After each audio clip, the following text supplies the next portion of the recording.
You know, Glenn Robinson, one of the most underrated players in the NBA, man. Um, One of them people that, if you're a real hoop fan and you know who Big Dog Glenn Robinson is, whether it's from his days at Purdue, or whether it's from his time in Milwaukee, that he when he played for the Bucks, you know who he is, man. Before Giannis Antetokounmpo, it was Glenn Big Dog Robinson for 8 years, man.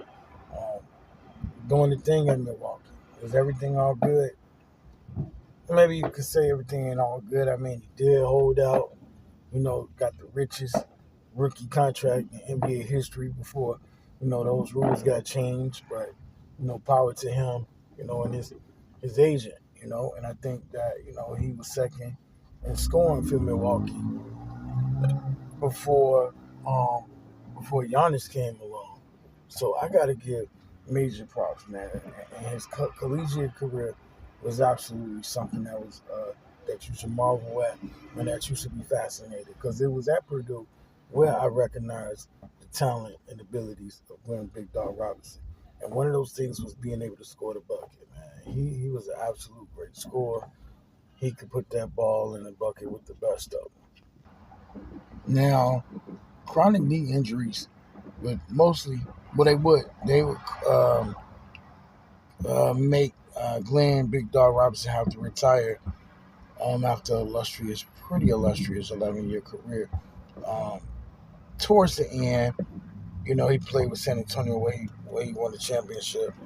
Um, Philadelphia and I think Atlanta were the other places he played.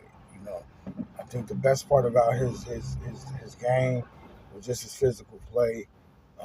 His jump shot was pure butter. And, the other thing about Glenn Big Dog Robinson, man, maybe he didn't have the flair and the pop and the sizzle. But again, man, he was somebody who, if you needed some buckets, you get the ball in his hands. And that Glenn Robinson, Ray Allen, Sam Cassell team was nice. And they made some runs through the postseason. And that's what made me always say back in the day growing up, I was such a fan of that team and is why I have such a fond affinity for, the colors, the uniform, um, the courts, the previous ones, the new one. Milwaukee always set that standard in their tone where they green and purple just elevated. Whether the team was good or not, I love their colors, man. The colorization of the uniforms is just something spectacular to me. But Glenn Robinson, man, we're giving you your flowers, man, because you you definitely knew how to score those baskets, man. And you was very underrated because I don't think a lot of people talk a lot about Big Dog Robinson. Salute. I'm out. Peace.